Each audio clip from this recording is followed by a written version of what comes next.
একসময় বিল্ডিংয়ে কালার মানেই ছিল চুনকাম, সেই চুনকাম আর কেউ করে না। এটা কি লাগাচ্ছ ভাইস্তা তোমরা? Weather coat. Weather coat. Weather coat সবচেয়ে দামি রং বাইরের জন্য। Very good, very good. Weather coat লাগাচ্ছ না? এটা কি দিয়ে লাগাচ্ছ? এটা হাতে কি? এটা হাতে হচ্ছে রুলার, 4 ইঞ্চি ছোট রুলার। 4 ইঞ্চি ছোট রুলার। হ্যাঁ, এটা দিয়ে ফিনিশিং ভালো হয়। এটা শিখেছ কার কাছে? আগে সিলার মারো নাই? হ্যাঁ, আগে সিলার মারছি, পরে রং মারতেছি। কিভাবে কাজটা করেছো একটু কত দেই? এটা কাজ করেছি, প্রথম ঘষে লিছি, ঘষে লিয়ে সিলার মারছি, সিলার মারার পর আবার হালকা করে ঘষে লিছি, লিয়ে তারপরে মনে করেন রং মারিছি। এখন তুলি দিয়ে কি দিচ্ছ? এটা ওই যে আপনার গ্রিলে রং করার সময় জায়গায় জায়গায় একটু জানলা ওই যে গ্রিলে রং ভরিছে সেটা ফিনিশিং দিচ্ছি। গ্রিলে রং ভরিছে মানে কেবা কি? মানে এই বিল্ডিং এর রং আর গ্রিলের রং হচ্ছে আলাদা। হ্যাঁ, বুঝেছেন? ওই হ্যাঁ। গ্রিলে রং দিবেন লাগে ওই পাশ দিয়ে জায়গায় জায়গায় এক একটু ভরে গেছে। ও আচ্ছা, ওই জায়গায় মারি দিচ্ছ নাকি? হ্যাঁ। এছাড়া আর অন্য বই এখন যে গ্রিলে আবার সাদা রং পড়লো? না, গ্রিলে সাদা রং পড়লে ওইটা আবার মনে করেন ওই রং আবার ওটা রং করবে? হ্যাঁ হ্যাঁ হ্যাঁ হ্যাঁ। আর এটা কি ইয়ে দিছিলে? ওই কি ওই গ্রিলের রঙের আগে কি দিছিলে? গ্রিলে রঙের আগে রেড অক্সাইড মারা ছিল। রেড অক্সাইড মারছিলে? হ্যাঁ হ্যাঁ হ্যাঁ হ্যাঁ হ্যাঁ হ্যাঁ। Very good. রেড অক্সাইড না মারা থাকলে তো পাইপ রং করলে কে? না এমনি হয়ে গেল? ওটা ওই কিনার দিয়ে দিবেন লাগে পাইপটা মনে করেন যে একটু ভরিয়ে গেছিল, তো দেখলাম খারাপ দেখা যাবে না, ওই জন্য পাইপটাও মারিয়ে দিছি।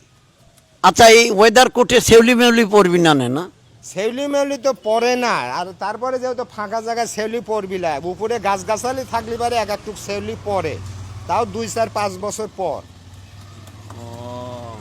এই মুহূর্তে আর কোনো কিছু হবে না। আচ্ছা ঠিক আছে। আচ্ছা, তোমার নাম কি ভাইস্তা? আমার নাম রফিকুল ইসলাম মরু। তোমার বাড়ি কোনে? বাড়ি নতুন বাজার। নতুন বাজার। হ্যাঁ। সিলার সাধারণত জলীয় বাষ্প, ছিদ্র, ফাটল বা আর্দ্রতা প্রতিরোধ করে। দ্বিতীয়ত এটি রঙকে আটকে রাখে। ফাইনালি সিমেন্ট বা প্লাস্টারের অ্যালকালাইন নেচার থেকে রঙকে রক্ষা করে থাকে। এটি অ্যাক্রিলিক বা অ্যালকিড রেজিন।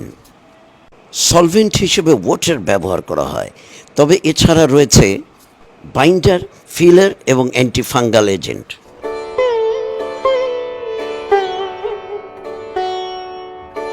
এবার আসুন আমরা জানব ওয়েদার কোট কেন দেই। পানি, ধুলা, রৌদ্র এবং শৈত্যপ্রবাহ, ফাঙ্গাস ইত্যাদি থেকে রক্ষা করে। এটি 100% অ্যাক্রিলিক বাইন্ডার। এতে রয়েছে টাইটানিয়াম ডাইঅক্সাইড, যা রঙকে উজ্জ্বল রাখে। রয়েছে anti algae, antifungal additives, water repellent polymer এবং ইউভি রেজিস্ট্যান্ট কম্পাউন্ড। তাহলে বুঝেছেন তো, কোনে চুনকাম আর কোনে সিলার আর ওয়েদার কোট। কৃষি আর কৃষি, ধানে আর তুষি।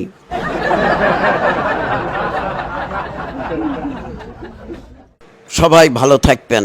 আসসালামু আলাইকুম ওয়া রাহমাতুল্লাহ। আদাব।